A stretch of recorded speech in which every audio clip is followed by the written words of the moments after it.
Bien, entonces les decía que vamos a ir a uno de los puntos centrales del texto, por lo menos de esta clase, eh, que tiene que ver con el individuo peligroso, ¿no? Y en ese aspecto quiero que reflexionemos un poco.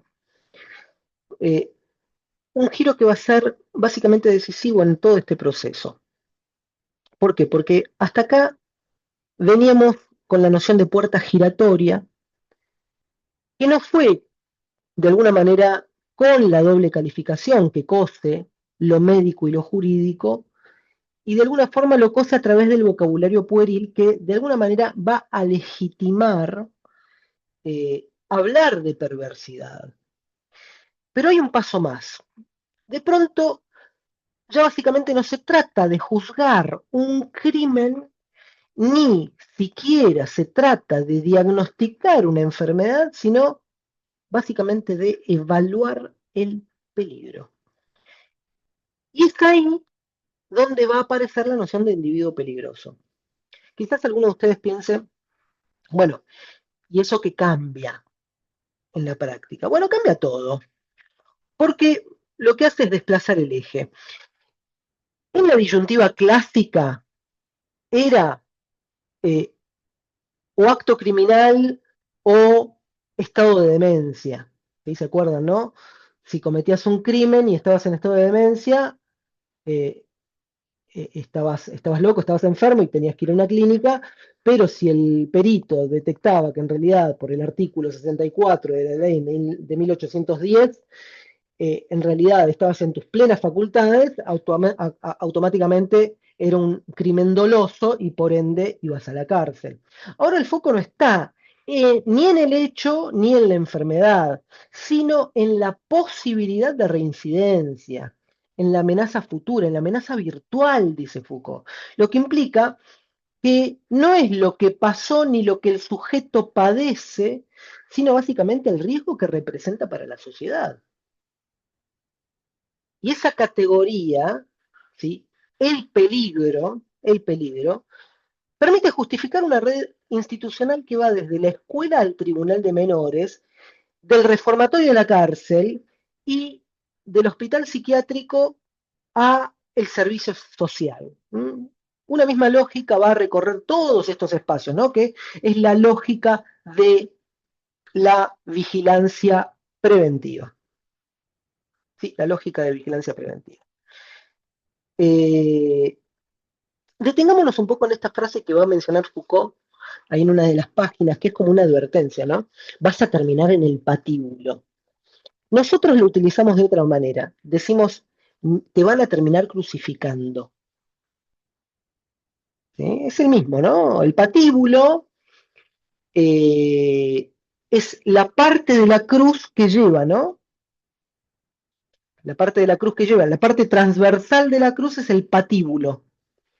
Entonces, cuando se dice vas a terminar en el patíbulo, como utiliza Foucault, lo que básicamente está diciendo en nuestro lenguaje un poco más latinizado es te van a terminar crucificando o me van a terminar crucificando. Parece un dicho exagerado, pero lo que plantea Foucault es que esa frase tiene un fundamento histórico. Es decir, recuerden que Foucault se centra muchísimo en los discursos. ¿Mm? Entonces, lo que él intenta analizar es este discurso histórico, este fundamento histórico, es decir, la idea de que la falta escolar, la rebeldía adolescente, la infracción menor y el crimen capital forman parte de una misma línea continua.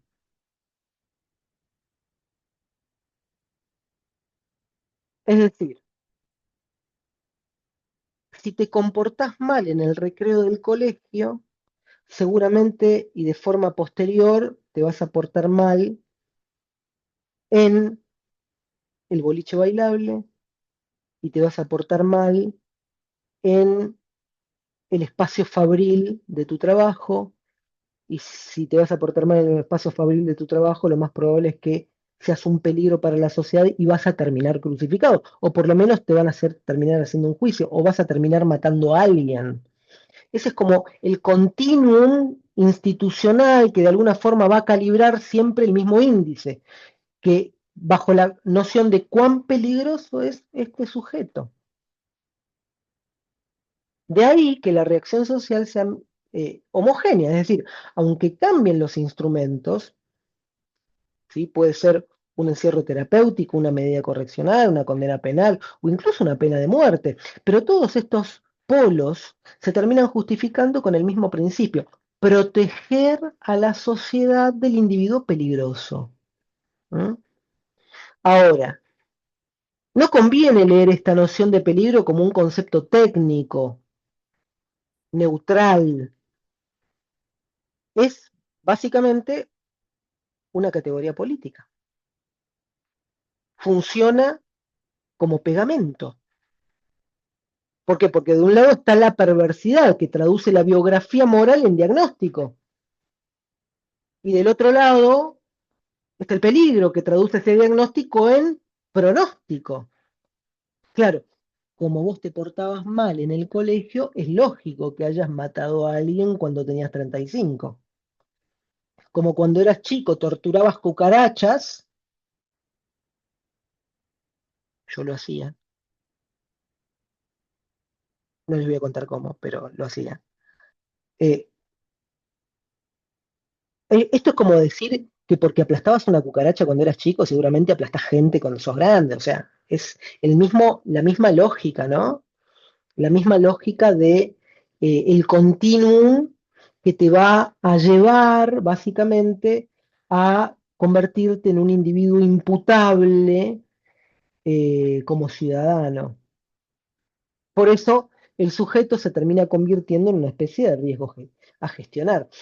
Eh, ¿Qué gana la sociedad con esto? Bueno, gana gobernabilidad. Es decir, un dispositivo que no espera eh, que el crimen ocurra, ni confía solamente en los diagnósticos, sino que interviene preventivamente, como esa vieja película llamada Sentencia Previa. Ahora, ¿qué se pierde? Bueno, se pierde claridad de las garantías. La persona deja de ser juzgada por lo que hizo y pasa a ser controlada por lo que podría llevar a ser. Dicho de otra manera, la culpabilidad se subordina al cálculo de peligrosidad. Se subordina al cálculo de peligrosidad. Pensemos un ejemplo concreto que puede ser bastante claro. Un joven, por ejemplo, que es sorprendido robando en un comercio. ¿Mm? En un esquema clásico, la discusión sería si hubo dolo, si sabía lo que hacía, ser imputable. En el esquema del individuo peligroso, el informe pericial diría: bajo rendimiento escolar, falta de apego a la autoridad, amistades desviadas, oposición marcada a las normas.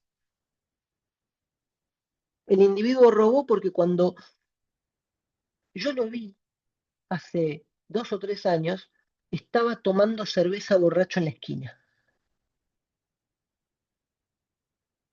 Entonces lo biográfico se transforma en diagnóstico, el diagnóstico se transforma en previsión, ¿m?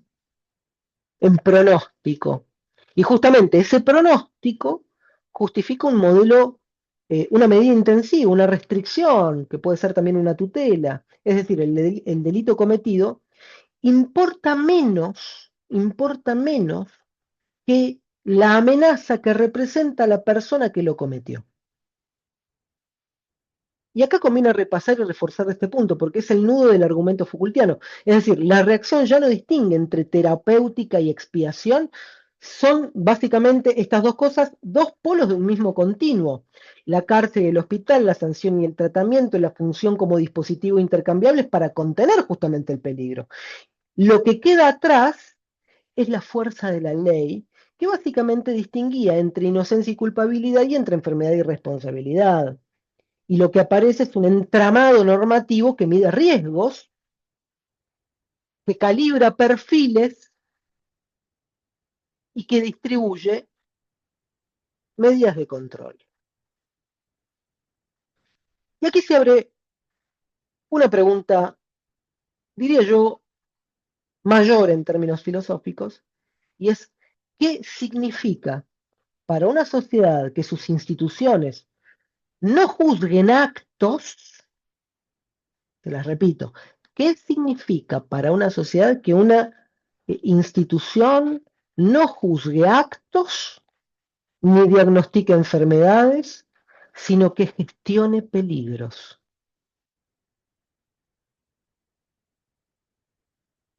Significa que estamos ante un poder que no se define por prohibir,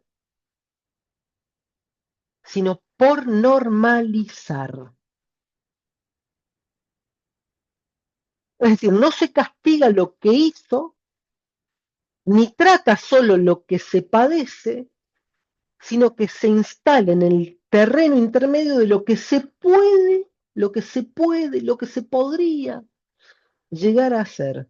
Es el poder de la normalización, que anticipa y vigila, que corrige antes del hecho, que extiende su mano sobre lo que todavía no ocurrió.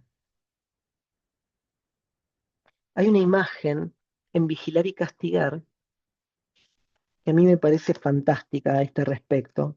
En la parte final de Vigilar y Castigar va a aparecer esta imagen, a ver si se las puedo mostrar. Esta imagen. No sé si la ven ahí. El Sí, arbolito sí, se ve torcido. perfecto. El arbolito, El árbol con el tutor. exactamente. Esto es la normalización. El árbol con el tutor. Y díganme una cosa. ¿No les, sus padres no usaron esa metáfora con ustedes? Conmigo sí, ¿eh? Les decían, no, porque papá y mamá te aman y el castigo es como un tutor que te hace que vos vayas derecho, ¿no?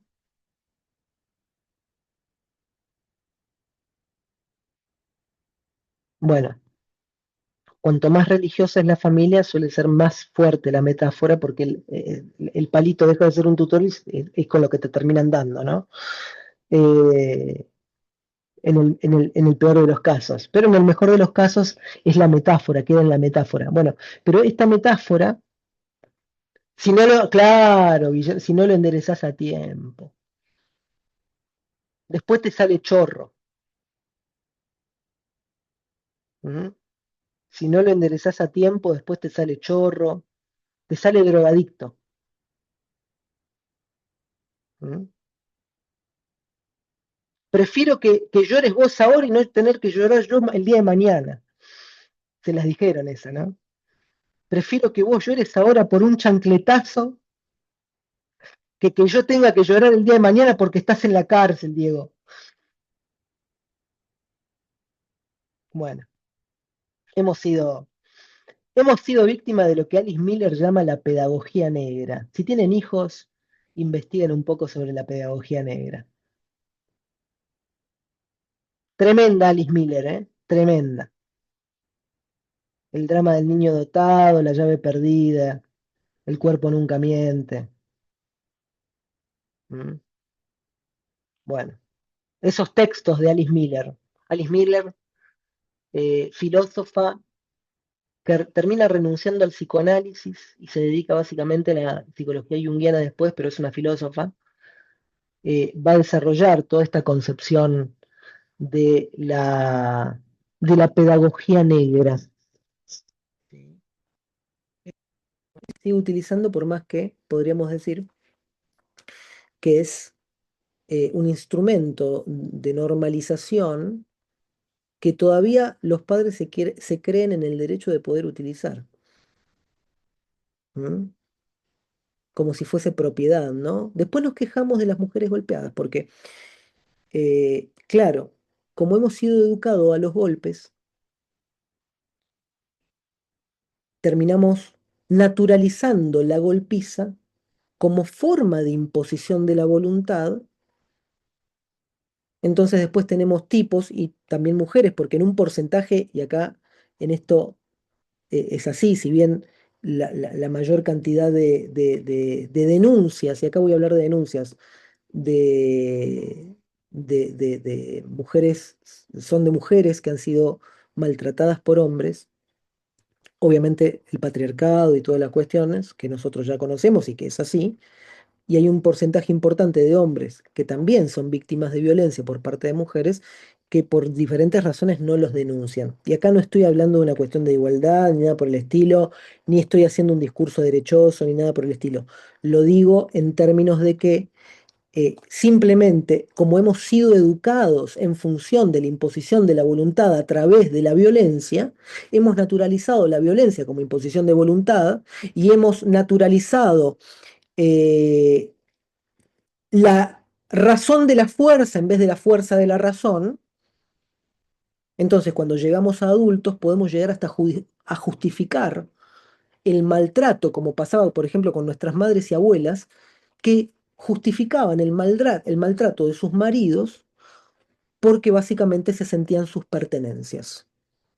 Y los hombres justificaban el maltrato a sus esposas porque les pertenecían. De la misma forma que ellos pertenecieron a sus padres y porque eran, sos mi hijo, y yo con mi hijo hago lo que quiero, yo si quiero le pego a mi hijo, es el mismo discurso que existe ahí hasta hoy en día, ¿no? Bueno, todo eso forma parte de la pedagogía negra. Queremos eliminar la violencia, empecemos a eliminar la violencia en la educación de nuestros hijos. Si queremos eliminar la violencia contra el otro, empecemos a eliminar la pedagogía negra, la justificación de la violencia como, como forma de educación y de disciplina. No hay ningún, de hecho, yo hace algunos años hice un posgrado en la Asociación de Violencia Familiar y una de las cosas que más me impactó es que Graciela, era la docente, no me acuerdo el apellido en este momento, Graciela nos mostró una tomografía computada de un niño que no había sido educado de forma clásica, es decir, un niño que había sido educado con amor, con disciplina, pero con amor, digamos, y un niño que había sido educado bajo los parámetros clásicos de el golpe, la vara y el castigo. 30% menos de masa encefálica.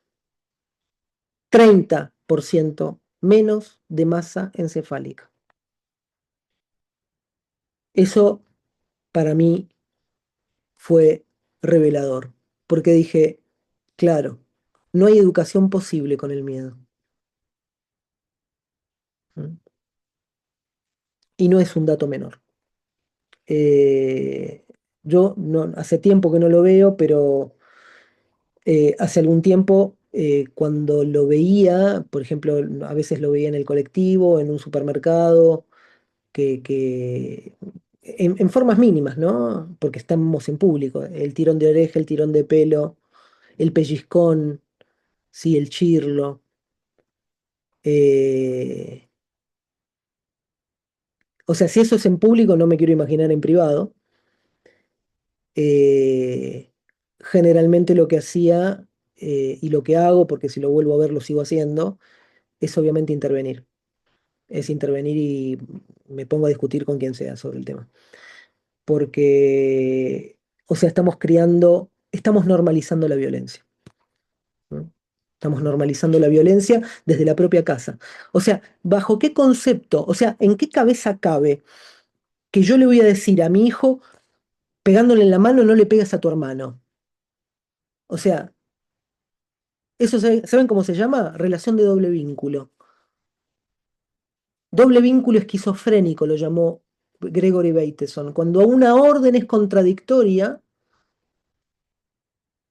doble vínculo esquizofrénico. ¿Mm?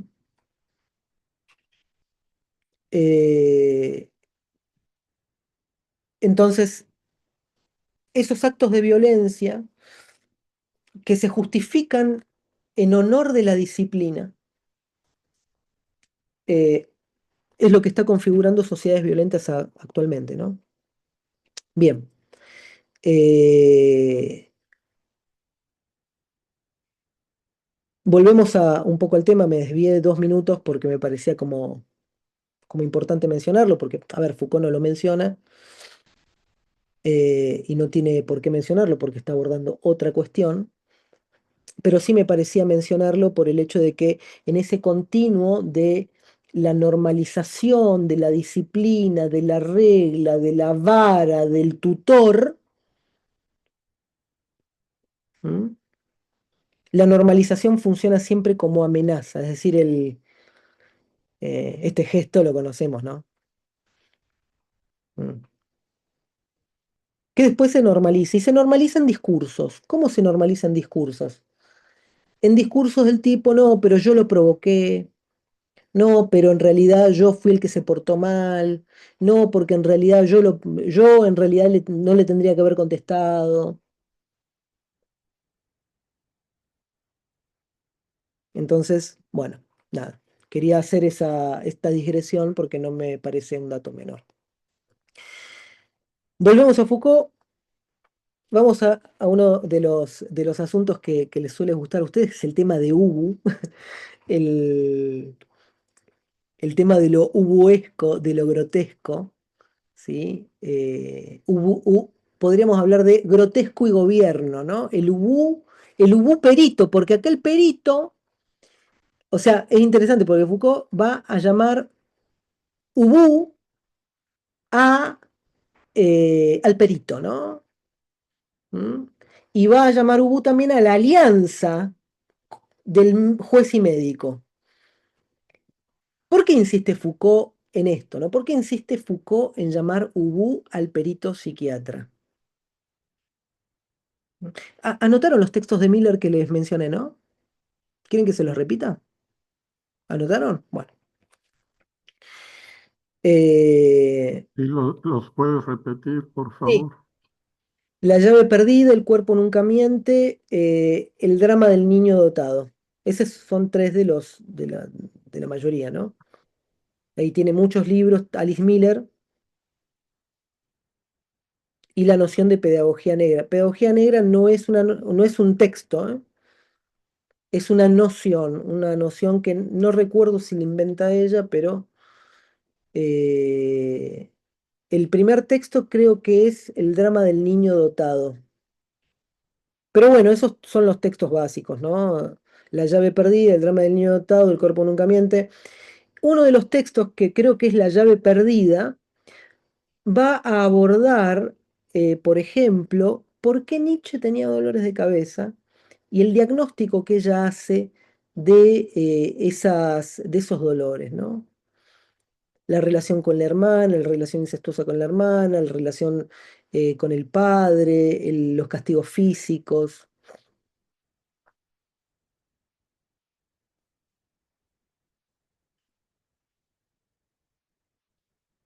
Eh, la pedagogía negra crea la violencia del futuro, porque lo que le enseña al niño básicamente es que cuando vos no te podés expresar con la palabra, necesitas recurrir al golpe. Cuando vos no tenés una mejor manera de explicarle al niño para poder educarlo, para poder enseñarle, necesitas recurrir a la vara, al golpe y a la justificación de la vara y el golpe como no quiero que me salgas torcido.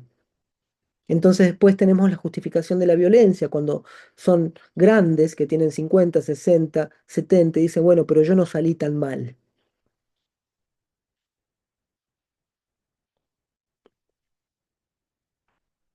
Entonces esa es la típica justificación de la violencia. Claro, como uno piensa que fue bien educado porque le dieron un golpe a tiempo, ¿m? Terminamos justificando la violencia como un acto educativo. ¿M? Bien. Y lo que en realidad lo que estamos haciendo es docilizar, ¿no? Lo que estamos produciendo son individuos dóciles, obedientes. Quiero hacer una reflexión con respecto a esto. ¿Ustedes se dieron cuenta de el valor que le asignamos a la obediencia? ¿Se dieron cuenta del valor que le asignamos a la obediencia en la educación de los hijos? Tenés que ser obediente. O sea, no, no, él se porta bien porque es muy obediente. Ah, pero después queremos que sean líderes. Después queremos que sean, que se impongan y que se hagan respetar. Pero si les acabamos de enseñar a ser obedientes durante casi 18 años, ¿qué nos hace pensar que si durante 18 años les enseñamos obediencia, después de los 18 va a ser un tipo que se imponga, que se haga respetar? ¿Desde qué momento entendemos que se pasa? Ah, a partir de los 18 la gente se hace respetar y antes de los 18 tiene que ser obediente. O sea, no, no entiendo. O sea, enseñamos a los niños y adolescentes a ser obedientes y la obediencia no necesita razón, ¿eh? Un perro también es obediente. No se necesita pensar para ser obediente. O sea, siempre que nuestro valor educativo sea la obediencia, estamos anulando el pensamiento.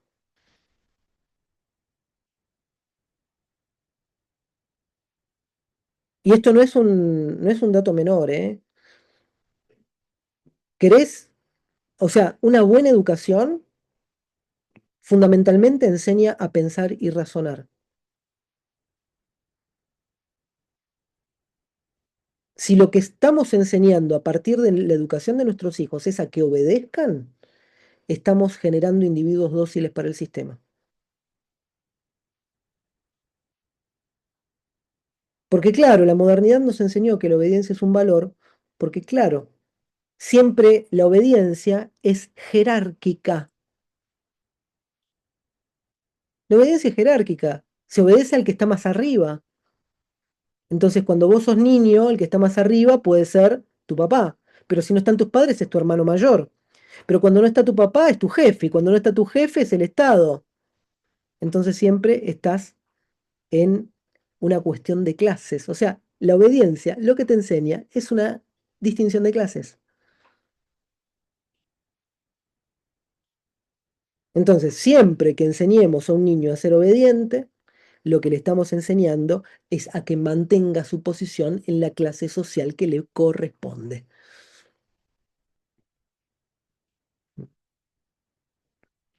Entonces, utilizamos la violencia física como mecanismo educativo porque no conocemos otras maneras de educar. Entonces, la cuestión no es que educamos bien, sino que no encontramos una manera diferente. Quizás la responsabilidad no sea la del niño, sino la responsabilidad sea la del adulto de encontrar nuevas maneras de poder comunicarse. Pero claro, en el sistema que nosotros tenemos, donde tenemos poco tiempo, hay una economía del tiempo en el golpe. El golpe es mucho más rápido que el razonamiento. Es mucho más fácil un saque, un bife bien dado, que hacer pensar al individuo, que hacer pensar al joven, que hacer pensar al niño. Pero siempre acuérdense de esto. La pedagogía basada en el maltrato físico reduce hasta en un 30, hasta en un 30% la masa encefálica. O sea, a la derecha esto le reconviene, ¿eh? Le reconviene. Porque si yo tengo toda una clase social que tiene reducida en un 30% la masa encefálica por el tipo de educación que se le brindó, y lo más probable es que nunca se revele. Y si encima la normalicé para que sea obediente, mejor todavía.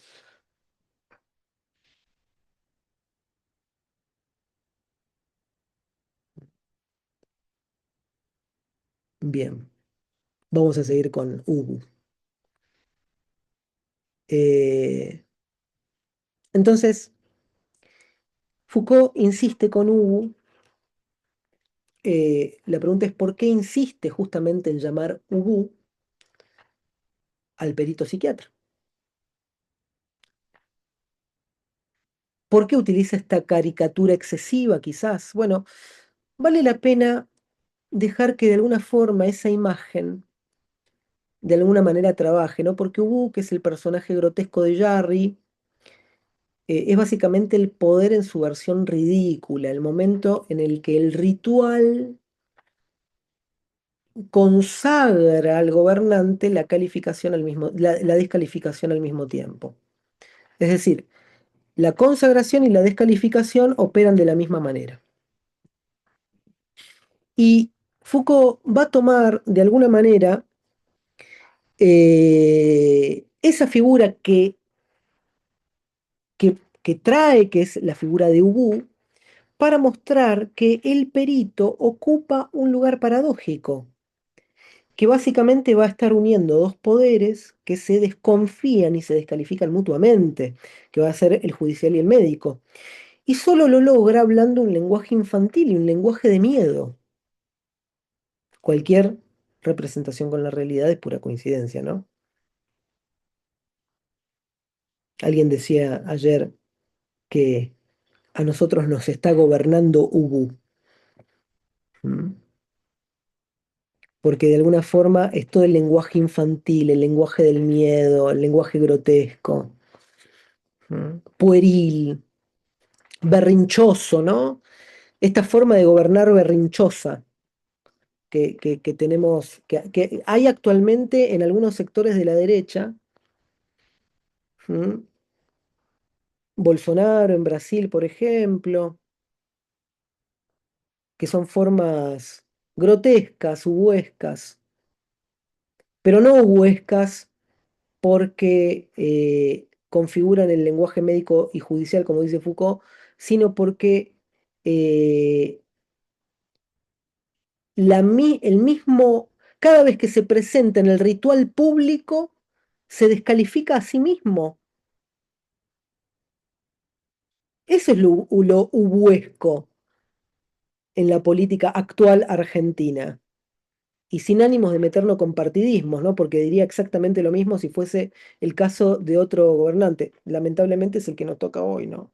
Y justo estamos hablando de Hugo, entonces, como para traer un ejemplo de la actualidad. Pero no sienten esta cosa de que en el ritual público donde se presenta nuestro actual gobernante aparece la misma descalificación, las mismas cosas que dice lo descalifican como tal. Esa paradoja es lo huesco. Y fíjense en este caso, ¿no? Cómo funciona la escena, ¿no? Porque el tribunal va a convocar a quién, al médico. ¿Y el médico qué institución tiene? El médico tiene el saber y por ende funciona como el sabio. ¿Para qué lo convoca? Para que hable del imputado. Es decir, el dispositivo lo coloca en el centro. ¿Cómo lo viste, bata blanca? Bata blanca, tetoscopio. O sea, basta que vos le pongas una bata blanca, un tetoscopio a una persona para que adquiera autoridad. No sé si se dieron cuenta de eso. Si no, acuérdense de la Rímolo, ¿se acuerdan? Giselle Rímolo, años 90, principio de 2000, si mal no recuerdo. Solo basta una bata blanca con un tetoscopio alrededor como para que parezca que es alguien que sabe lo que está diciendo. Pero el mismo proceso ocurre en otros sectores, o sea, vos le pones un traje y una corbata, ¿sí? A una persona, agarrás a un doctor en antropología, en sociología, lo vestís de gorrita, barbita y short, le preguntás algo y agarrás a una persona X, sin ningún tipo de estudios, pero le pones anteojos, lo vestís de traje y corbata, y lo más probable es que aunque el otro diga una pavada, aunque el de anteojos y corbata diga una pavada, la forma de vestir le da autoridad.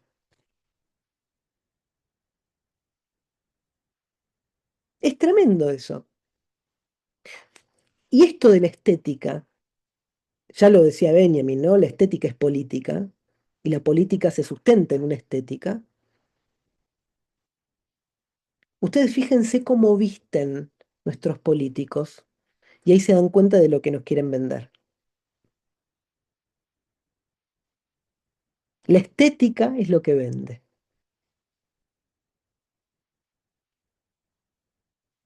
¿Mm? El personaje outsider, despeinado, en los 90 eran las patillas, el outsider, el que viene de afuera. ¿Mm? Entonces, bueno, traen al sabio justamente porque, nada, bata blanca, tecnicismos, reviste cierto grado de autoridad. Pero claro, cuando el perito abre la boca, el código se desliza hacia los diminutivos morales. No dice nada nuevo, no dice nada que no me pueda decir mi tía Titina. Pereza, obstinación, maldad, malos hábitos, malas compañías. O sea, para eso traigo al perito, dice Foucault. Para que en el diagnóstico me diga que pudo haber cometido el crimen porque tenía pereza, que pudo haber cometido el crimen porque es obstinado, porque es malo, tiene malos hábitos, se despierta a las 11 de la mañana y es muy probable que lo haya cometido porque el tipo se despertaba tarde. Acá está lo grotesco. O sea, traigo un perito que supuestamente sabe de lo que está hablando para que me diga lo mismo que me podría... Y por favor, no quiero desmerecer a mi tía Titina si llega a escuchar esto. O sea, eh, no hace falta tener estudios, lo que quiero decir, ¿no? O sea, un poco de sentido común y digo, ese diagnóstico lo hace cualquiera, no hace falta. El punto está en normalizar, porque si yo digo pereza, obstinación, maldad, malos hábitos, malas compañías, entonces, ¿qué estoy advirtiendo? Que si vos no querés ser acusado en ese continuum que va a terminar después en el cadalso o crucificado, vos tenés que ser una persona trabajadora, tenés que agachar la cabeza para no ser obstinada, tenés que ser bueno y decir siempre que sí, porque el malo es el que dice que no, tener buenos hábitos según quien determine qué son los buenos hábitos y asociarte a las personas que obviamente también son trabajadoras, agachan la cabeza, son buenos según el poder y tienen buenos hábitos según el poder. Porque eso es tener buenas compañías. Las buenas compañías, claro, gente de bien, tal cual. ¿Mm? Entonces, ese supuesto saber psiquiátrico que prometía de alguna forma objetividad clínica, de pronto se vuelve regaño, un reto, una amonestación del secundario, escolar. Ahora, ¿por qué esa degradación? ¿Por qué esa infantilización? Porque justamente es el tono que cosen los dos mundos, dice Foucault. Es el diagnóstico que cose, es la calificación, no es diagnóstico, es calificación, que cosen los dos mundos. Es decir, el juez necesita intención y dolo para meter a alguien en la cárcel. ¿Y el médico qué ofrece? Estructura e inmadurez. Ninguno alcanza a traducir al otro sin un intercambiador que ambos reconozcan como verosímil. Ahora, el vocabulario infantil y el temor social que arrastra hace ese trabajo. Baja el tecnicismo a imágenes morales que el tribunal puede operar y sube la moral a la categoría de síntoma que la clínica puede legitimar.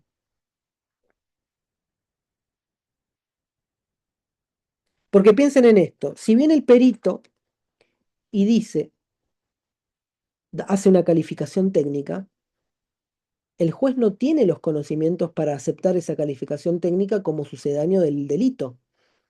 No está calificado. Tendría que hacer un posgrado en psiquiatría para poder hacer un juicio de valor a partir del juicio psiquiátrico y por ende hacer esa calificación en términos jurídicos. Entonces, ¿qué hace el médico psiquiatra? emite un juicio, una calificación moral que el juez sí puede comprender y traducir en términos del dolo. Pereza. Ah, era perezoso, entonces sí, robó. ¿Se entiende eso? Bien. Entonces, el vocabulario infantil y el temor social, como decíamos recién, hacen básicamente el trabajo. Eh, pero alguien, claro, ustedes pueden decir, sí, pero digo, pero esto lo vuelve como medio ridículo. Bueno, ese es el punto que lo que quiere mostrar Foucault, ¿no? Que el perito se descalifica epistemológicamente. El perito se descalifica epistemológicamente. ¿En dónde? En el mismo acto de ejercer el poder que se le delega. Por eso lo huesco y lo grotesco. O sea, en el mismo ritual se autodescalifica. Es decir, una autoridad, por eso es huesco, una autoridad que para ser efectiva se representa a sí misma como grotesca. Y aún así, esa misma actuación, esa misma performance, le otorga eficacia política. Porque solo de esa manera la palabra médica se vuelve decisoria en el foro. Y solo así la decisión judicial se vuelve terapéutica fuera del foro. Entonces, lo grotesco es el precio de la funcionalidad. Funciona porque es grotesco.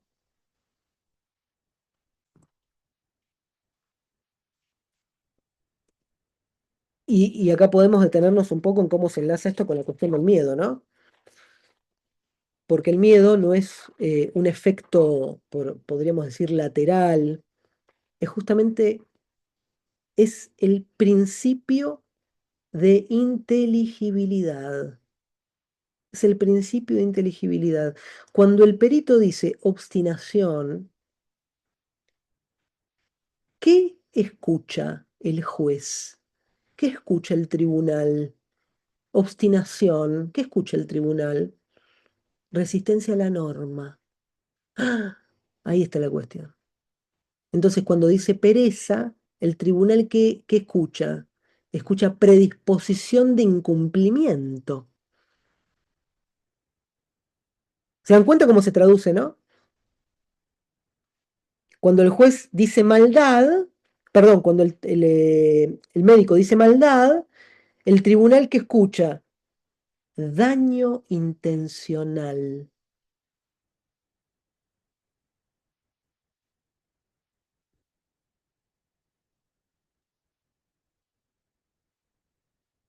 Y de ahí a peligrosidad hay un paso súper corto. Porque un individuo, fíjense cómo suena distinto, ¿no? Si yo te digo pereza, te digo obstinación y te digo maldad, bueno, ok, hasta acá, o sea, nadie es encarcelado o mandado al cadalso por maldad o pereza o por obstinación. Si es por obstinación, yo ya tendría que estar, no sé, eh, hace rato, ¿no? Y muchos de nosotros, porque todos nosotros somos obstinados en diferentes ámbitos.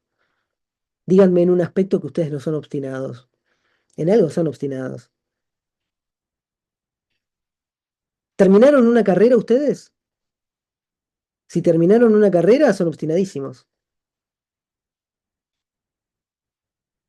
Claro, el punto está que cuando yo digo obstinación, pereza, o sea, los domingos, ¿qué hacen ustedes? ¿Se levantan a las 7 de la mañana como se levantan todos los días? No, son perezosos los domingos. ¿Mm? ¿Quién de ustedes, cuando suena el despertador a la mañana, 6:30 de la mañana, díganme la verdad, ¿no se quedan 10, 15 minutos más? Pereza, porque la pereza justamente es eso, es la postergación de la actividad. ¿Mm? Ahora, si yo les digo resistencia a la norma, si les digo predisposición al incumplimiento, si les digo daño intencional, la cosa cambia.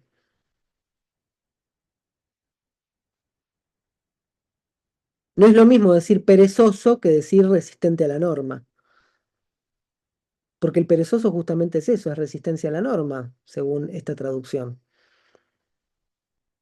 Entonces, cuando yo sumo predisposición al incumplimiento, daño intencional y resistencia a la norma, ¿qué termina sucediendo? Y el tipo es peligroso. Entonces, el discurso infantil sirve para qué? Justamente para esto, para detectar peligro. Y el discurso del miedo sirve para oponerse a él. Por eso el informe pericial, aun cuando se vista de tecnicismo, tiende a instalar una narrativa que va del hogar a la calle y de la escuela al juzgado como si se tratara de estaciones previsibles de una misma biografía desviada. Obvio que vas a terminar en cana. Por eso Foucault hablaba de vas a terminar en el patíbulo. Si seguís así, vas a terminar en el patíbulo porque empezás siendo perezoso, después seguís con maldad y con obstinación. O traducido el lenguaje del tribunal, resistencia a la norma, predisposición al incumplimiento y daño intencional. O sea, no es lo mismo en un informe escuchar pereza que daño intencional, ¿no? Justamente el informe pericial, aun cuando se vista, decíamos recién, de tecnicismos, claro, tiende a instalar esta narrativa que genera el continuo. Un continuo que tiene que ver con ese palito torcido que no fue normado, que básicamente es una biografía desviada, es un historial desviado, un historial de desvíos. Este, este texto está muy bueno para analizarlo. Yo les tiré la semana pasada la serie, mírense un par de capítulos, está interesante más allá de las clases, ¿no? Índice de maldad. El psiquiatra Stone analiza los casos de asesinos seriales más relevantes de la historia. Pero a mí lo que me gusta o me gustaba de la serie, más allá de que, nada, ese tipo de cosas a mí me atraen desde el punto de vista del saber, por un lado, los documentales generalmente me resultan atractivos. Me parece interesante analizarlo desde este lugar porque eh, muestra cómo el relato del psiquiatra Stone, del médico Stone, que es el investigador, en esa calificación de 33 grados, como si fuese una iniciación masónica,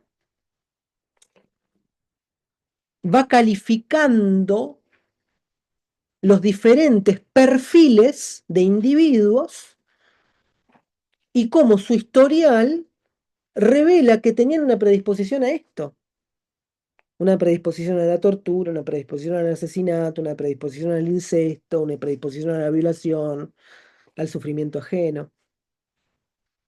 ¿Mm? Entonces, ¿por qué utilizan todo este léxico o toda esta terminología? Básicamente por tres razones. Porque reduce, anticipa y proyecta. Reduce, genera anticipación, porque si es perezoso seguramente va a ser un vago de mierda cuando sea más grande.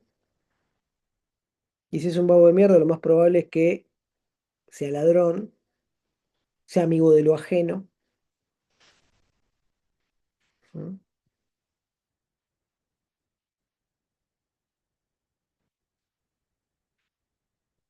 Y proyecta. ¿Qué significa que proyecta? Toda proyección se agranda en la proyección. Fíjense, por ejemplo, lo que sucede en las salas de cine, que el proyector tiene una salida de luz de este tamaño, que es por donde sale, pero en la pantalla es gigante, ¿no? Entonces, acá es pereza sale pereza, pero allá es, ¿qué cosa? Eh, Resistencia a la norma. ¿Se dan cuenta cómo se agranda, ¿no? La proyección. Maldad, de acá sale maldad, pero en la proyección es daño intencional.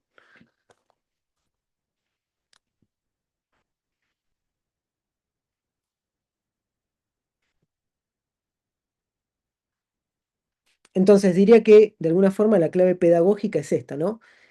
Básicamente el perito no explica el acto.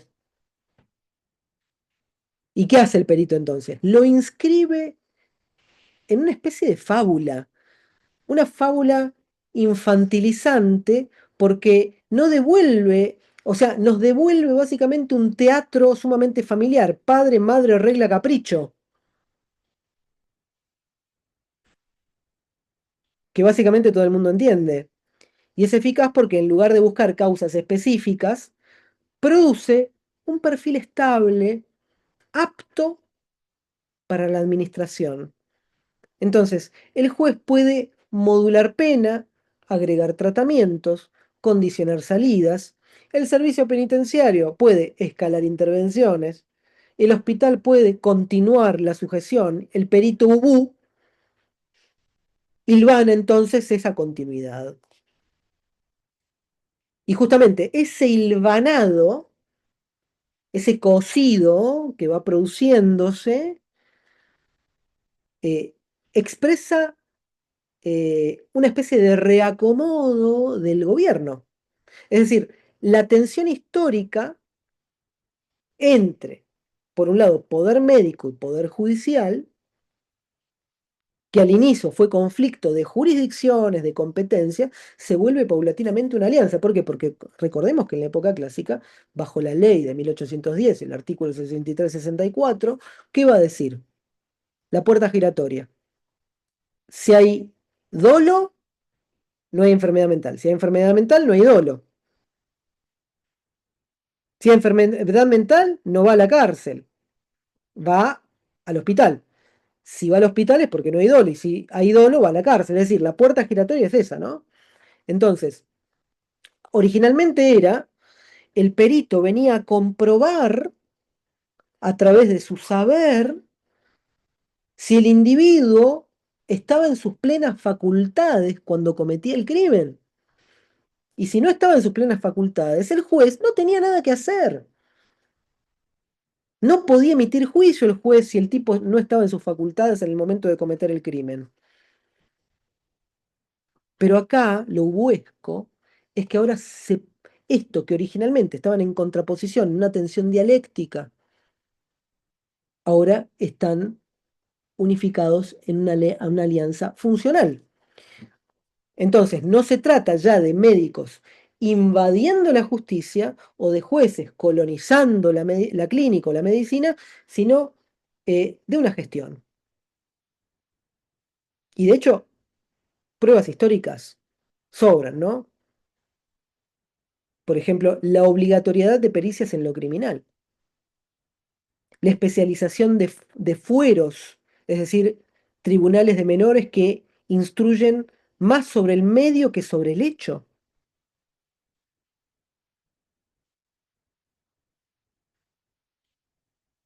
O sea, eh, un examen socioambiental. Esto es tremendo, ¿no? Pero eh, de acuerdo al tipo de empleo que vayas a recibir o al que te estás postulando, se te hace un examen socioambiental. Y aunque no te hagan un examen socioambiental, dónde vivís, tu dirección es clave para saber si te van a tomar o no. Es clave. Y esto no tiene que ver con una cuestión de cercanía. No es lo mismo que vos seas un profesional excelente que vive en Moreno, provincia de Buenos Aires, que un profesional de menor calidad que vive en Palermo, Hollywood. No es lo mismo. Es terrible esto, ¿eh? porque acá otra vez lo biográfico es razón suficiente para plantear que esa persona pertenezca o no pertenezca a una organización, ¿no? Y por otro lado, podríamos decir, la psicologización de la ejecución penal. Es decir, no hay terceros incómodos que de alguna forma opaquen, ¿no? Este circuito, ¿no? Es o el médico o el juzgado, eh, como pasa, por ejemplo, con un jurado clásico, ¿no? Donde tenemos el jurado de 12, nosotros eh, recién ahora se ha implementado el juicio por jurados en algunos casos. Eh, lo cierto es que, decíamos, no hay terceros que opaquen este circuito. Sí hay expertos que hablan un idioma comúnmente digerible para los magistrados, y eso en términos Foucaultianos termina normalizando.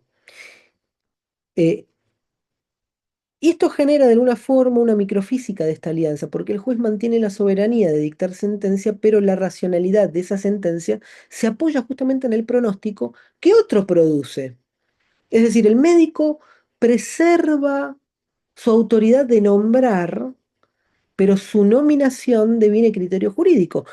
Y de ahí lo que se obtiene es básicamente una economía de decisiones homogéneas.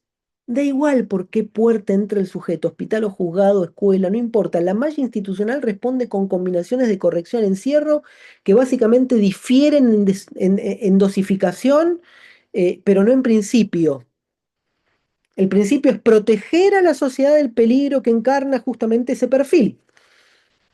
Es decir, es el medio para justificar, ¿sí? Para justificarlo, es la moralización de la perversidad, ¿no? El operador que lo habilita es, ¿quién entonces?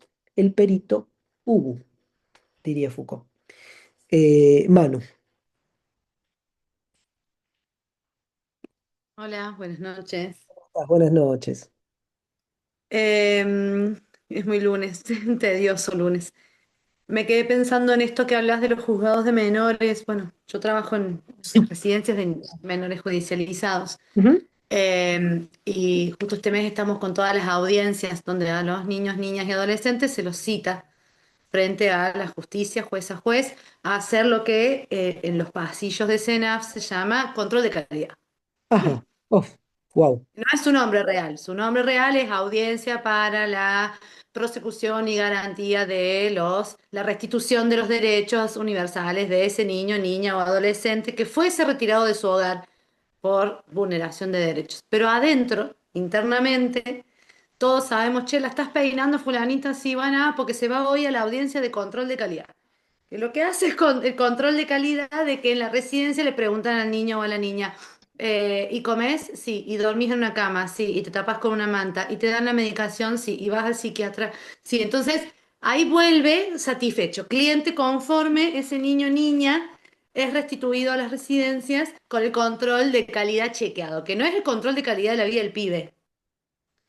Digo, yo trabajo ahí, le ponemos mucho huevo, pero ningún sistema institucionalizante para niños y niñas es lo mejor que le puede pasar.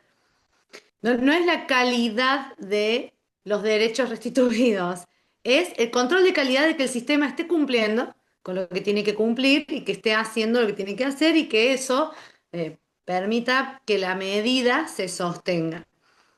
Y Tremendo. estábamos justamente en estas cuestiones de qué niños se les cesa la medida, quiénes están para regresar a su hogar o cómo se restituyen a los domicilios u hogares de acogimiento. Y lo que decías de las encuestas socioambientales, que justamente conversábamos de un caso de una adolescente que terminó 11 años institucionalizada por estas burocracias administrativas, ¿no? La prórroga de la prórroga de la prórroga, hasta que nos olvidamos por qué estaba ahí. Inicialmente, cuando se revisa el expediente, no podía volver al hogar o había sido excluida del hogar porque la madre era demasiado pobre para ser madre de esa niña. Cuando la niña llega a los 17 años dentro del sistema, con todo lo que le hicimos pasar dentro del sistema, y el sistema no la resiste más, ¿no? El sistema para niños y niñas y adolescentes hasta los 17 los resiste y luego ya no sabe qué ¿Qué hacer con hacer? esos niños que institucionalizó durante tantos años y que les enquistó un montón de procesos e incluso les convidó nuevos que no tenían. Entonces, cuando no la resiste más el sistema y la tiene que devolver a algún lugar, dicen, ah, bueno, pero la devolvamos con la madre. Sí, pero la chica hace 11 años no tiene vínculo con la madre y la piba que le vamos a devolver no es ni a palos, la nena de 7 años que retiramos. Hagamos un proceso, veamos cómo revinculamos. No, no, pero si el único inconveniente es que es pobre, pero no es nada grave, puede volver porque solo es pobre. Y a mí en esa charla, todavía me resuena, fue hace como una semana, qué loco que por la misma categoría por la cual era imposible que la criatura permaneciera al cuidado de su madre, que es porque era demasiado pobre, Ahora se la 11 devuelve. años después y de todo ese deterioro, es la misma razón por la cual puede volver, porque el sistema ya no la puede contener más y finalmente solo es pobre la mamá, pero es una re buena mamá y es humilde, Es pero la difícil aceptar. quiere.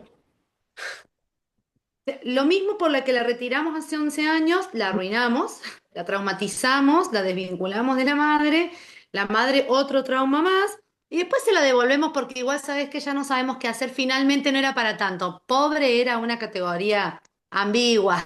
Sí, sí, tal cual, tal cual. Pobre era una categoría ambigua, tal cual, Manu. Gracias por el dato, por la historia, porque es realmente representativa.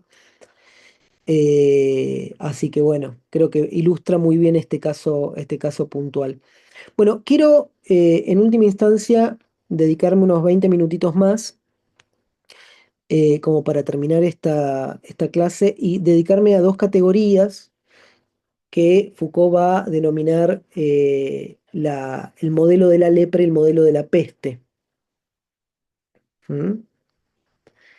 Eh, como tecnologías positivas de poder, ¿no? Esto es clave, ¿no? Clave para comprender todo el planteo de Foucault porque va a aparecer en muchos otros textos el modelo de la lepra, el modelo de la peste. Nosotros venimos escuchando esta cuestión de que el poder reprime, que el poder expulsa, prohíbe, censura. Bueno, su modelo histórico sería el modelo de la lepra, el modelo de la lepra. ¿Por qué? Porque el modelo de la lepra separa, marca y arroja afuera. De hecho, los leprosarios estaban fuera de la ciudad. ¿Mm? Eh, Ahora, Foucault nos pide de alguna forma como girar la cámara, porque dice, el poder moderno, el que estructuran nuestras instituciones del siglo XVIII, no opera como el modelo de la lepra. Es decir, no excluye. El modelo de la lepra es el modelo de exclusión. Ese es el modelo de la lepra, la exclusión. Es decir, no aísla en la cuneta. Lo que hace este nuevo modelo es cuadricular, es registrar y examinar. Es otro modelo. Y la metáfora que utiliza es la peste. Y nosotros vivimos esto en el 2021, 2020-21. Nosotros vivimos lo que significa el modelo de la peste, el modelo de la pandemia, el modelo pandemia. ¿Qué implicaba el modelo pandemia? Básicamente la ciudad que está apestada no expele a los individuos, a unos pocos hacia afuera como pasaba con el modelo de la lepra. En el modelo de la lepra, al leproso se lo excluía de la sociedad. Es más, el Estado se quedaba con todos sus bienes.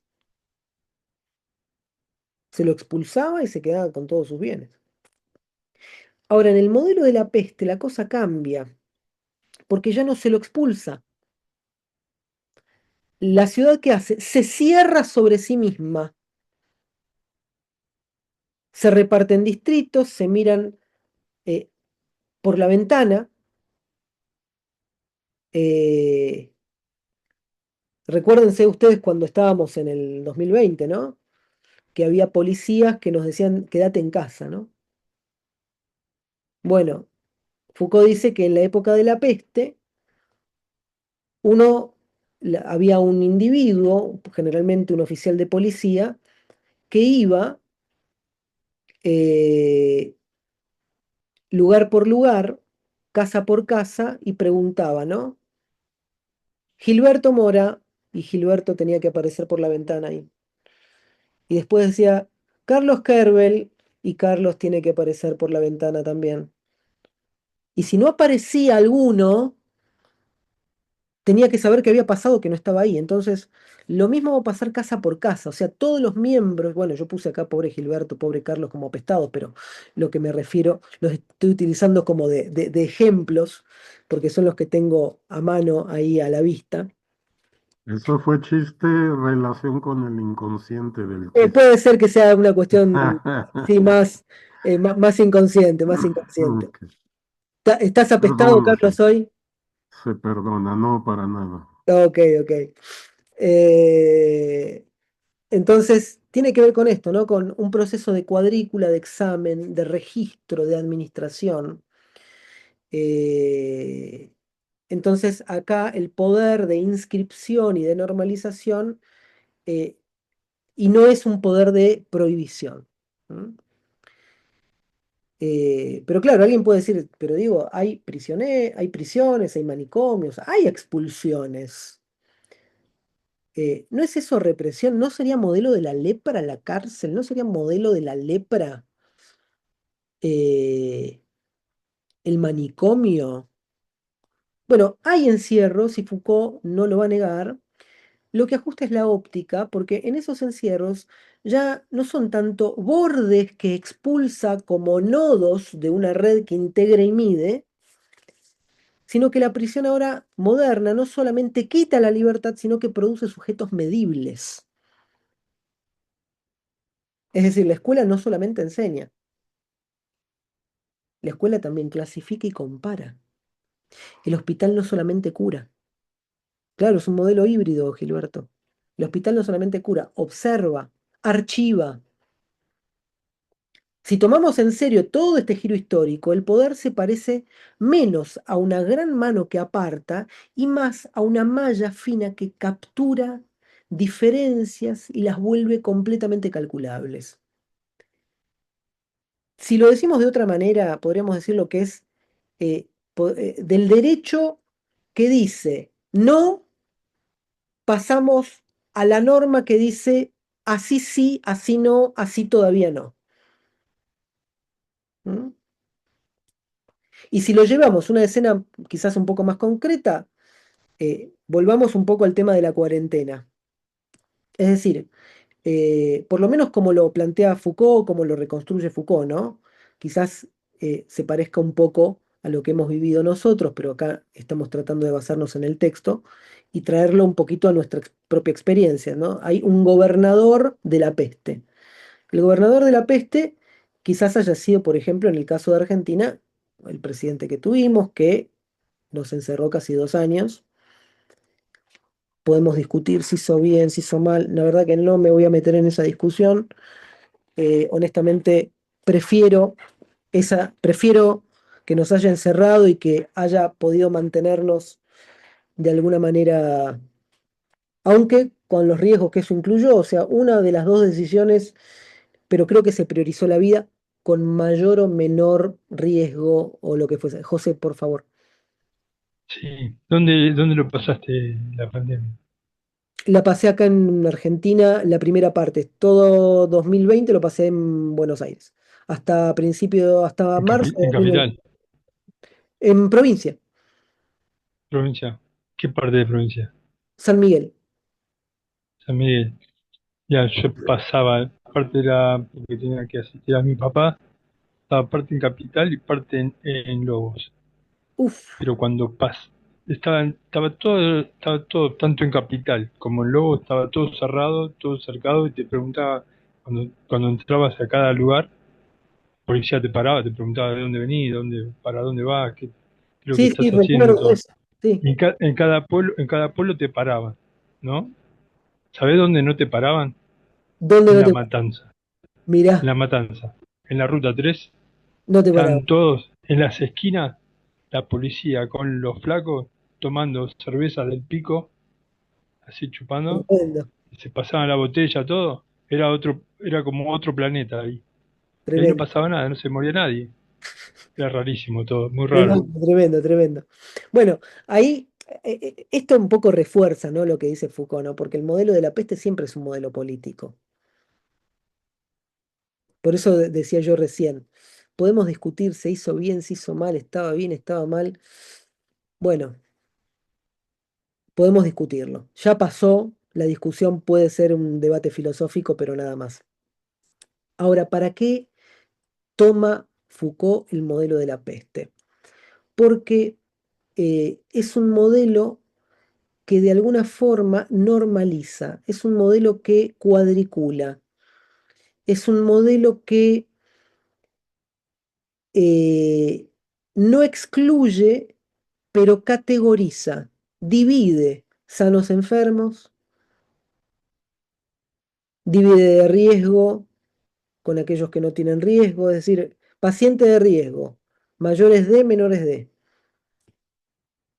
sanos o enfermos, con síntomas, sin síntomas. O sea, todo este proceso de división, de categorización, es típico del modelo de la peste. Ahora, ¿cómo engancha? ¿Cómo engancha? Este modelo con lo que veníamos trabajando sobre la pericia, la peligrosidad, el bloque médico judicial. Bueno, engancha justamente en esta noción que va a aparecer de hecho un año antes, que es la noción de microfísica. Microfísica. De hecho, va a tener un texto Foucault que es Microfísica del poder. Bueno, justamente engancha en la microfísica. Y allí es donde la lectura represiva buscaría la línea dura de la prohibición. Lo que vemos hoy es básicamente un dispositivo que traduce categorías para hacer circular la norma entre instituciones. Es decir, la pericia toma el acto y lo reinscribe como perfil. Toma la enfermedad y la reconvierte en peligro. Toma el vocabulario moral, pereza, obstinación, etcétera, etcétera, y lo viste de tecnicismo viable. Bueno, esa traducción no expulsa al sujeto, lo introduce en un circuito de valoración continua, de cuadrícula, de encasillaje. En el poder psiquiátrico, Foucault va a hablar de cómo la escuela, entre otros mecanismos de normalización, a partir de estas cuadrículas que se arman de los grados, de las calificaciones, se busca que ese continuo pase por todo un proceso, básicamente una línea de montaje. Porque si ustedes ven un poquito,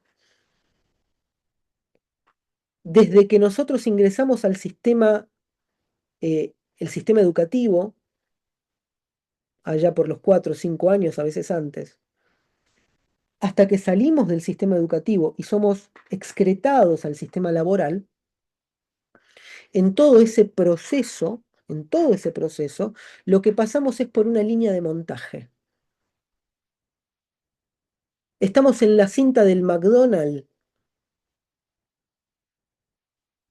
que primero nos van cocinando de a poco, después nos van poniendo la lechuga y así pasamos grado por grado hasta que salimos hecho hamburguesas, ¿no? Por el otro lado, listos para ser devorados por el sistema. ¿Mm? Entonces, toda la estructura cuadricular donde se va, esto que decía hace un ratito Manu, ¿no? Se va categorizando si el individuo en función de determinadas características biográficas y personales, básicamente es una especie de control de calidad humano. ¿Mm? Bien. Quiero que se queden con esto.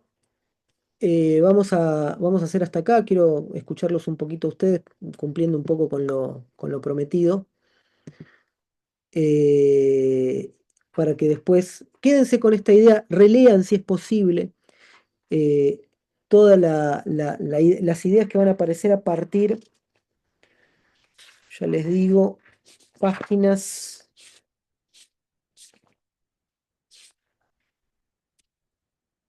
páginas de la 49-50, donde va a empezar a abordar la cuestión de el modelo de la lepra y el modelo de la peste, hasta el 55, de la 49 al 55. ¿Mm? Ahí les va a clarificar muchísimo estos dos modelos que van a ser claves para entender a Foucault. Bueno, ahora sí, los dejo a ustedes un ratito, unos 10 minutitos. Diego, Gracias. Yo me quedé pensando mucho cuando hablabas de la normalización de la violencia y cómo es a partir de la educación que se puede como eliminar. Y sin embargo, me quedaba pensando en dos cosas. Por ejemplo, yo trabajé con excombatientes de las FARC acá en Colombia, ok. eh, y en su proceso de reincorporación ellos decían algo que me dejaba pensando mucho, porque si bien se invita o sea, hay una conciencia de que la violencia o el conflicto armado no es la solución política, ellos decían que su gran temor era que en el momento de ya no tener un fusil no los escucharan. Y yo sé que esto puede sonar como a justificar la violencia y demás y todo esto, y aún así lo que decían de fondo es que frente a un Estado que no escucha, esa fue la única forma Ya se hace. para ser escuchados. Y Ujú, también pienso, por ejemplo, en todos estos movimientos sociales que reivindican, por ejemplo, temas como el racismo y demás, que buscan como hacerse escuchar.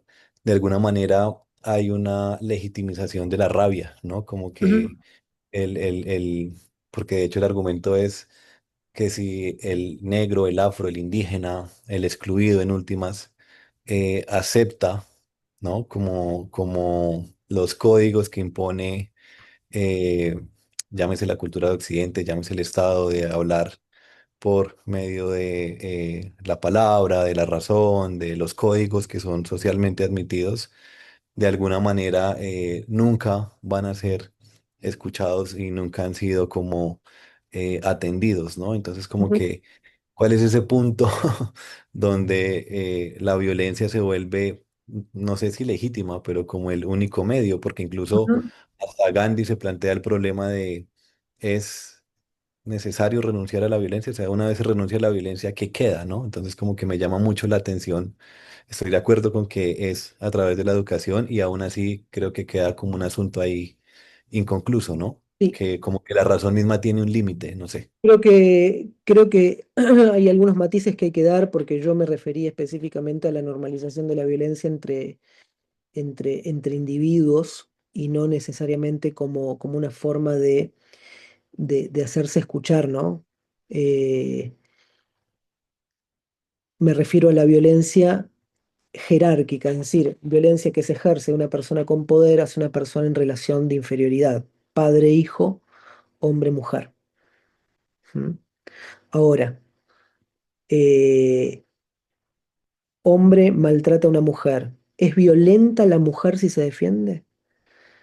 Entonces, yo creo que estos movimientos, los movimientos sociales, no me voy a meter con las FARC porque ya hay otro tema ahí, ¿no? Creo que es un tema un poco más delicado, pero sí podemos pensar en movimientos sociales que utilizan algún tipo de agresividad como manera de hacerse escuchar. Ejemplo, cuando un gobierno reprime, sí, como pasa, por ejemplo, como pasó, por ejemplo, no sé, en 2001 en Argentina, o eh, como pasó en la época de la dictadura, porque el tema de la justificación de la violencia generalmente perdón, de la defensa o de la condena a la violencia siempre es del poder hacia el inferior, es decir, el inferior no tiene derecho a ejercer violencia hacia arriba, digamos, ¿no? Pero sí el poder represor del Estado puede ejercer violencia y suprimir y reprimir. Entonces creo que en términos políticos es diferente. Ninguna revolución se hizo con muchos besos y abrazos. Si vamos acá a pensar la Revolución Francesa, lo que se hizo fue con la cabeza del rey. O sea, la Revolución Francesa se tuvo que cortar una cabeza. Eh, y fue la del poder, ¿no? O sea, ahí es donde uno ve eh, la devolución de la violencia por parte del pueblo en estado de inferioridad contra sus opresores. ¿Mm? Creo que ahí está por ahí la diferencia. Yo me estoy refiriendo a la violencia como mecanismo de educación. Es decir, cuando yo agarro a un niño y le pego como una forma bajo la justificación de la educación, de la misma forma que el Estado reprime una manifestación pacífica porque se está violando la norma de caminar por la vereda y está obstaculizándose el tránsito. ¿Mm? Yo creo que esa es la diferencia, ¿no? Por eso no me quiero meter con las FARC. Son estados diferentes de violencia cualitativamente distintos, ¿no? No, Sí, eh, Diego, Yo sí, creo que me gustaría agregar algo en colación a lo que dice Diego sí. Moreno, porque a mí me tocó hacer una especialización justamente con una chica el año pasado, justamente que trabajaba con el grupo de mujeres y que estas mujeres estaban muy preocupadas de estos maridos y de estas parejas que estaban en este tema que planteó Diego, ¿no? ¿Qué veían estas mujeres con preocupación? Que ya estaban educando a sus hijos con violencia, Ujú, pero no sabían de qué manera educar a sus ujú, hijos, porque ellas estaban insertas justamente en este mundo, para lo cual me acuerdo que esta compañera nos contaba que era tremendo ir al lugar en donde estaba ocurriendo todo eso, que no sabía si salías con vida o no, y la preocupación de estas mamás porque primeramente ellas se tenían que reconocer de alguna manera también violentas en este mismo ujú, contexto. tal cual. Entonces fue un proceso recontra difícil, me acuerdo que ya tocó hacer hará 3 años atrás. El año pasado hicimos todo el año, laburamos sobre grupos terapéuticos, pero la verdad que aprendí un montonazo. Lo que sí que lleva mucho esta cuestión primero de reconocerte violento, pero también de reconocer que hay un contexto que te oprime de tal manera que de alguna forma es solo una práctica, no es que lo tengas con vos, no es que sea tuyo, sino que es tanto el poder que de alguna manera tomaste ese elemento casi sin darte cuenta, te atravesó de tal manera y terminaste educando así, Sí, sí, solo porque para aparte agregar. porque fuimos educados de esa manera. Es un Mm. proceso de deconstrucción también, ¿eh? Es decir, hay un proceso por el cual a uno lo educaron de esa manera y uno educa como fue educado. Y no nos damos cuenta de cómo vamos trasladando. Quizás aquellos que son de mi generación, yo tengo 46 años, bueno, ustedes deben estar un poco más, un poco menos cerca, pero ¿se acuerdan cuando en nuestra época nuestros padres, en vez de encender la televisión en el horario del almuerzo o de la cena, decían, no, ahora vamos a comer, la televisión no? ¿Se acuerdan de eso? Ahora no es más la televisión, ahora es el celular. La televisión sí, el celular no. Entonces los celulares en la mesa no. Es otra la normalización, pero sigue habiendo normalizaciones. Lo que antes era lo normal ahora se ha trasladado. Educamos de la misma forma que fuimos educados. Creo que en ese Pero, aspecto, pero hay una cosa, creo, digo también. sí, ¿Sí? justo en el horario de la comida no está el noticiero. Y También, también, el noticiero tiene todo violencia. Y te pasa un mismo robo, te lo pasan 15 10 veces. veces. Sí, Sí, sí, sí.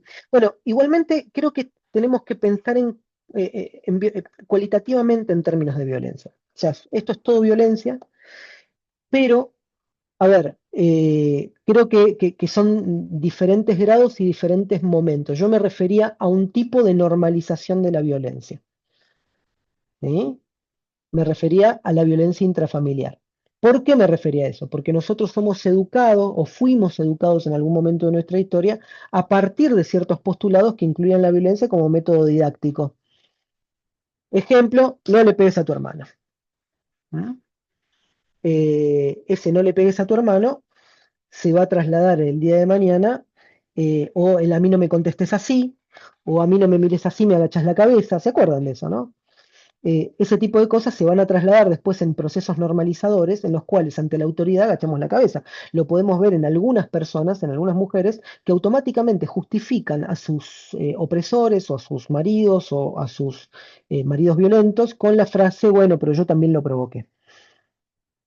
O la clásica, que vas a denunciar a la comisaría eh, y te preguntan, pero ¿usted qué le hizo? Es decir, todas estas preguntas son formas de justificación de la violencia. Pero esas justificaciones de la violencia no nacen en vacío. ¿De dónde nacen? De una normalización, de que la violencia se ejecuta como consecuencia justificada de un acto previo. Ah, no, le pegó, pero ella lo engañó. ¿Qué pasaba con nuestros padres? Ah, yo te pegué, pero vos te portaste mal.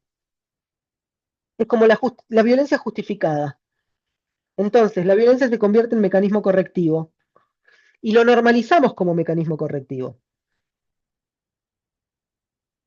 Yo simplemente, de todas maneras, hice un desvío con ese tema, quizás tocando un poco el tema de Alice Miller y demás, porque si queremos empezar eh, a ser más consciente la violencia intrafamiliar, tenemos que dejar de justificar y de normalizar la violencia como pedagogía negra, la violencia como pedagogía. Porque ahí lo aprendemos, ¿eh? Se porta mal, le pego. Se porta mal el chirlo, se porta mal el golpe, se porta mal el cachetazo, se porta mal el pellizcón, el tirón de oreja, el tirón de pelo. Todos esos mecanismos son mecanismos de pedagogía negra, micromecanismos en algunos casos, porque no dejan de ser mecanismos de... O sea, la misma persona que debe cuidarte es la misma que te lastima. Y eso genera una normalización, ¿no? Y una justificación de la violencia intrafamiliar en un orden jerárquico. Por esa misma razón, cuando hombre o mujer, ¿no? Pero va y denuncia, del otro lado no te dicen, sí, señora, yo le tomo la denuncia. No, pero ¿usted qué le hizo? ¿Y por qué le pegó? Ya que te pregunten que por qué le pegó es un acto violento, porque está diciendo que la violencia pudo haber estado justificada por algo que vos le hiciste. De la misma forma que está justificada en el niño que fue desobediente. Entonces, no solamente estamos normalizando la violencia, sino que además estamos tomando como valor político y social la obediencia, que es una de las cosas más aberrantes y más tremendas de nuestra sociedad. O sea, cuando nosotros tomamos como valor político y social la obediencia, estamos creando una sociedad sumisa, contribuyendo a una sociedad sumisa. No por nada, la derecha siempre busca el orden, la rectitud, las cosas bajo la norma. ¿Por qué? Porque necesita someten de forma pasivo-agresiva a través de la norma, a través de la cuadrícula, la estructura, el orden, la progresión.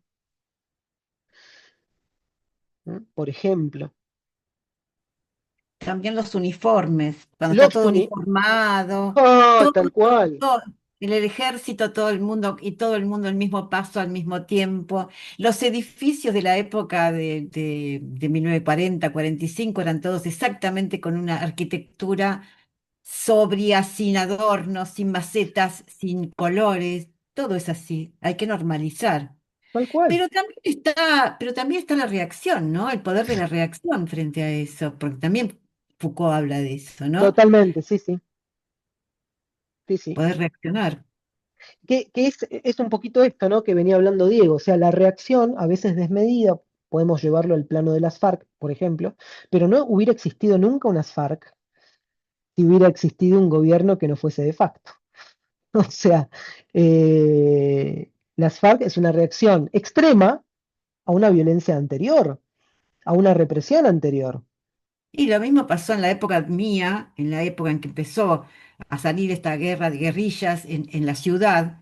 Era como una forma de respuesta a la violencia que había en ese momento socialmente. Era una Tal cual, violencia espantosa. La violencia en Cuba, por ejemplo, que ahí empieza.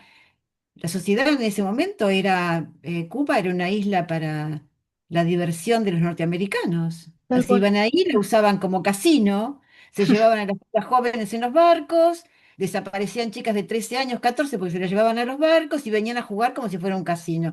Bueno, la reacción tenía que ser, había años que pasaron así, y tal cual. reaccionaron de la única forma que podían reaccionar, que sabían, va, Que no que podían, pudieron, que que pudieron, pudieron. tal cual, que pudieron. Claro. Entonces, a todo poder le corresponde también una reacción, ¿no? Siempre la reacción viene de abajo hacia arriba. Cuando la reacción es de arriba hacia abajo, es una relación de poder. Es una reacción, no es una reacción, es una acción de poder. No hay reacción. No hay nada que pueda hacer de abajo hacia arriba que justifique la acción de arriba hacia abajo. Sí. Yo quería agregar un poquito esta José, cuestión de, yo trabajo con chicos, soy psicopedagogo, que muchas veces pasa en las aulas que el chico que es tímido, que es introvertido, que tiene un padecer interno, no es visto como un chico problema. He visto un chico problema cuando rompe un vidrio, cuando le contesta a la profesora, cuando irrumpe, ¿no? Entonces ahí se llama a los padres, pero los chicos que están padeciendo no son vistos porque pareciera que como son problemas. normales, ¿no? Claro, Después agarran un arma y matan a... a Pero quiero 15, ¿no? decir, esta normalización se hace con chicos que realmente irrumpen. Y quería agregar también esta cuestión de la delincuencia, porque el poder se sirve del delincuente. Es- Sí, los jueces, los policías, conviven con los anormales y se sirven de eso para hacer una política de ganancia, porque ellos sí, sí, ganan sí.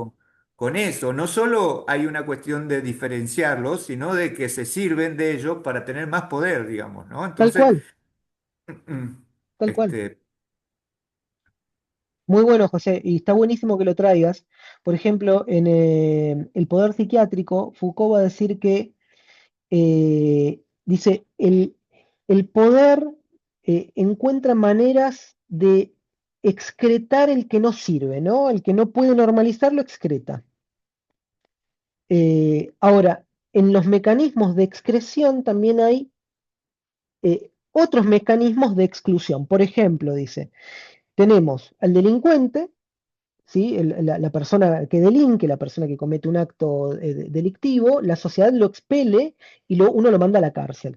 Pero dentro de la cárcel, si no se normaliza, se termina, el mismo sistema carcelario lo termina excluyendo y lo convierte en el AMPA, dice Foucault. Dice, el AMPA es el mecanismo que no pudo subyugar el delincuente. Entonces lo termina utilizando la policía en su propio beneficio. ¿Mm? Tremendo, clase del tercera clase de noviembre, creo que se habla sobre estos mecanismos, me sale de sobreexclusión. Bueno, vamos a hacer hasta acá. empiecen a leer la clase de la semana siguiente, creo que es la clase del 22 de enero. Eh, Denle una leída. Bueno, esto que mencionaba José está en Vigilar y Castigar, los últimos 2 capítulos del libro, de cómo el sistema se sirve del delincuente para crear sistemas de seguridad, etcétera, etcétera, ¿no? O sea, sin los noticieros, piensen en esto, sin los noticieros que nos hablan de la delincuencia, no tendrían trabajo los seguros de autos, no tendrían trabajo los seguros de casa, no tendrían trabajo puertas Pentágono. Manu, Eso que decís de los noticieros, sin los noticieros no sabríamos a cuánto se compra o se vende la droga. tal cual, Le pone precio realmente a las drogas ilegales en un país son los noticieros. Ni los vos, ni noticieros, yo, ni nadie, ciudadano de a pie, sabríamos cuántos millones de dólares se mueven en el país de Paco o de cocaína o de marihuana o cuánto vale o cuánto repercute eso para el mercado y el PBI y tal toda esa cual, historia si no existieran los noticieros. tal cual, tal cual, tal cual, tal cual. Son otras No formas solamente de los seguros, delincuencia. no Eh, solamente los seguros, sino también la vigilancia privada, ah, la policía, que tiene que agregar policía, todo el sistema de las comisarías y todo. los sistemas de llave electrónica, los sistemas de seguridad, de vigilancia privada. Fíjense, llavecita electrónica, vigilancia privada, los seguros, los sistemas de patentes, todo eso para controlar dónde estás. O sea, básicamente, si no existiera la delincuencia, nosotros podríamos pasear por la calle sin saber dónde estamos, sin saber dónde uno está. Ahora, uno sabe dónde está, básicamente porque tenemos un conjunto de cámaras por todos lados que van controlando nuestros movimientos. Que es el mismo dueño, todavía sigue siendo el mismo dueño de todas las cámaras de seguridad de la primera que se puso en la ciudad autónoma de Mirá, Buenos Aires. tremendo, tremendo. Años A, años A. Años Gente, A. nos vamos a dormir con esto. Nos estamos viendo la semana que viene. Que tengan muy buenas noches. Gracias por haberme acompañado y nos estamos viendo. Adiós. Hasta luego a todos. Hasta Gracias, luego, buenas buenas Chao, noches. noches, chao. Gracias. buena semana.